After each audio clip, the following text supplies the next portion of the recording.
자, 이제 나갈 거는 지난 시간에 우리가 나머지 정리라는 거 배웠어요. 기억하나요? 네. 항등식에서 배우는 나머지 정리인데 그게 뭐였냐면 우리가 어떤 식이 주어질 때 그거를 만약에 어떤 뭐 이런 식으로 나눈다. 나눈다는 건 묶는다고 했어요. 그러면 몫이 있을 거고 나머지는 1차로 나누니까 상수가 된다고 했어요, 안 했어요? 근데 이 녀석은 이게 항등식이기 때문에 x의 값에 뭘 집어넣어도 성립하는 아예 모양이 똑같은 항등식이기 때문에 적절한 x값을 집어넣을 수 있으면은 이 새끼를 갖다가 구하느라고 골머리 안 아파도 되고 얘만 딱 직거래를 구할 수 있다고 했어요. 이거 죽이려면 어떻게 하라 그랬죠? x의 알파를 알파를 넣어서 이걸 0이 되게 만드는 물귀신을 만들어서 이렇게 스르르 끌고 들어가서 싹 떠밀어 버리고 털고 나와서 딱 직거래가 되는 거죠. 그래서 x에다가 알파를 넣는 게 관건이었죠. 수치 대입법. 그래서 이것도 정해지지 않은 계수라고 볼 수 있는데 미정계수를 찾는 데는 수치 대입법이 조금 더 유도탄 같이 필요한 것만 구하는 방식이라고 했어요. 대신 적절한 수치를 대입하는 머리를 써야 된다는 그런 포인트는 있었죠. 계수 비교는 원자 폭탄이 다 까는 거지만 필요 없는 것도 다 구해야 되는 게 있겠죠. 자, 그래서 알파 값을 넣으면 바로 이게 없어지면서 얘만 딱 구할 수 있다. 이게 뭐였어요? 인수정리. 나머지 정리죠. 왜? 나머지가 있으면 나머지 정리지 인수 정리는 나머지가 얼마일 때예요? 0. 그렇죠. 이게 0이면 그때는 f 알파가 0이 될 때는 이때는 이게 인수 정리예요. 왜? 이게 없으면 인수 분해가 됐으니까. 알겠어요? 결국 우리는 어떤 더 복잡한 식을 집중해. 복잡한 식을 분석하는 방법을 지금 배우고 있어요. 그래서 다 구해도 좋지만 너무 복잡할 때는 못 구하거든요. 단서가 부족할 수도 있고. 그럴 때는 수치 대입법이 훨씬 더 확장성이 높아요. 적절한 수치를 찾는 머리는 써야 되지만 QX를 굳이 몰라도 구할 수 있다는 장점이 있죠. 안 구해도 되고. 자, 됐어요? 이게 나머지 정리 또는 나머지가 0일 때는 인수 정리. 같은 얘기예요. 자, 잘 기억해 두세요. 난 2번 설명 안 하니까. 그럼 설명하지 사실. 자, 그런데 지금은 이제 뭐 할 거냐면은 여러분이 지난 시간 아마 2차식으로 나누는 거 144번 이것도 했어요? 네. 확인. 요걸 한번 해볼게요. 못했어요. 근데 지금은 내가 1차식으로 나누는 것만 했잖아요. 그래 안 그래요? 그럼 나머지가 상수항밖에 없었어요. 왜? 1차보다 낮은 차수여야 되니까. 근데 지금은 이제 1차가 아니라 2차 또는 3차로 나누는 경우까지 더 확장을 할 거예요.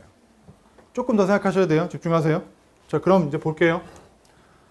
첫 번째 144번 fx식을 갖다가 이걸로 나눌 때는 몫이 뭔지 몰라도 나머지가 3이었고 여기까지는 뭐 평이하죠. 그 다음에 똑같은 식을 갖다가 x 플러스 2로 묶으면 나눈다는 건 묶는다는 뜻이에요. 그러면 몫은 다른 q 프라임 x가 되고 나머지가 이렇게 놓을 수 있겠죠. 괜찮아요? 네. 그런데 이제 결국 관건은 이거예요. 마지막에 얘가 이걸로 나눈다면 2차식으로 나눴죠. 그러면 그때 몫은 또 달라지겠죠. 더블 프라임 했어요. 그럼 이때 나머지가 더 이상 r이 아니라 rx라고 썼어요. 왜 그럴까요? 상수가 아니라 x가 들어간 식이라는 뜻 아닌가요? 왜 그럴까요? 2차로 나눴기 때문에 여기 나머지가 될 수 있는 건 2차보다 작을 수 있는 1차식도 가능하고 0차식, 상수항도 가능해요. 또는 아예 안 남아서 0도 가능해요. 그래 안 그래요? 자, 그러니까 그걸 모두 다 놓치지 않고 표현을 하려면은 ax 더하기 b라고 놔야만 해요. 그러면 이거는 a가 0이 아닐 때는 1차식도 커버가 되고 a가 0일 때는 상수항도 커버가 되고 a, b 다 0일 때는 아예 인수분해가 끝나서 인수정리가 되는 것도 다 커버할 수 있겠죠. 자, 이렇게 놔야 돼요. 왜? 2차기 때문에. 괜찮아요? 자, 그러면 이렇게 놓고서 생각을 할게요. 자, 여기서 그러면 이 새끼까지 건드리면 골 아프죠. 그런데 여기서 이 녀석을 잘 보면 x 더하기 1 곱하기 x 더하기 2로 인수분해가 돼야 안 돼요. 그럼 주어진 식은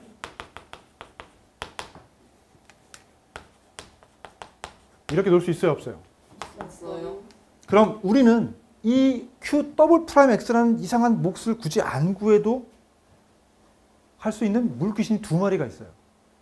어떤 두 마리일까요? 마이너스 1이랑 마이너스 1. 그렇죠. X가 마이너스 1이라는 것과 X가 마이너스 2라는 두 가지가 있어요. 그래서 먼저 첫 번째, 요 fx 식에다가 마이너스를 집어넣으면, X에다 마이너스를 집어넣으면 이건 싹 0되죠. 직거래되죠. 바로 직거래. 즉 이 식 바로 Rx 식에다가 1을 넣은 R 마이너스 1이 돼야 돼, 안 돼야 돼? 그 값은 자 이렇게 정리가 됩니다. 얘에다 마이너스 집어넣으니까 마이너스 A 더하기 B가 돼야 안 돼요? 돼요. 그럼 이거 갖고 어떡하라고요? 이 값을 알 수 있어요. 어디서 알 수 있어요? 여기서 알 수 있어요. 3. 이것도 항등식이니까 x에다가 마이너스를 집어넣으면 f 마이너스 값이 얼마가 돼요? 3. 네, 없어지면서 3이 돼야 돼, 안 돼요? 그래서 이 값은 3이 되는 거예요. 알겠어요? 이해가 되나요? 네. 자, 한 번 더 해볼게요. 그럼 두 번째. 이번엔 x에다가 마이너스 2를 집어넣을게요. 그럼 여기 싹 없어지면서 여기다가도 마이너스 2를 집어넣은 식이 될 텐데 이 값은 여기다가 넣은 거니까 마이너스 2a 더하기 b가 될 거고 이 값은 여기에 단서가 있어요. 마이너스 1. f에다가 마이너스를 집어넣으면 x에다 마이너스 집어넣으면 없어지면서 마이너스 1이 나와요, 안 나와요? 그래서 f 마이너스 2는 마이너스 1이라는 단서를 또 얻을 수 있어요. 그러면 이 값이 마이너스 1이 돼야 안 돼요? 돼요. 자, 그러면 이 두 가지 a, b라는 이 나머지 식을 구성하는 두 개수의 식이 나와요, 안 나와요?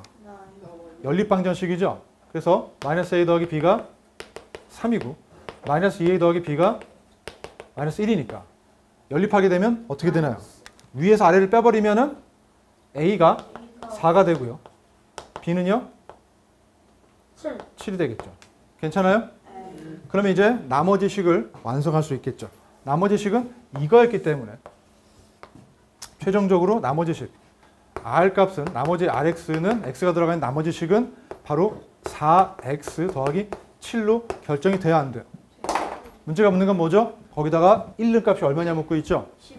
네, 1 넣으니까 11이 되겠죠.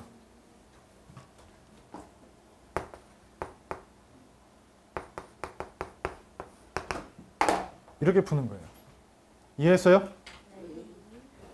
그래서 얘는 상수일 때보단 단서가 하나 더 필요해요. ax 더하기 b라는 ab 값을 찾아야지만 나머지 식을 찾을 수 있거든. 그래서 여기는 더 이상 나머지가 숫자 하나가 아니야. x가 들어가 있는 1차 식이기 때문에 ab 값을 찾기 위해서는 단서가 두 개가 필요해. 이 두 개 값을 결정지어야 되거든.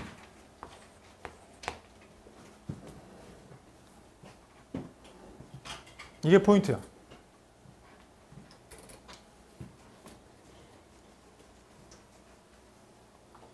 이해돼요?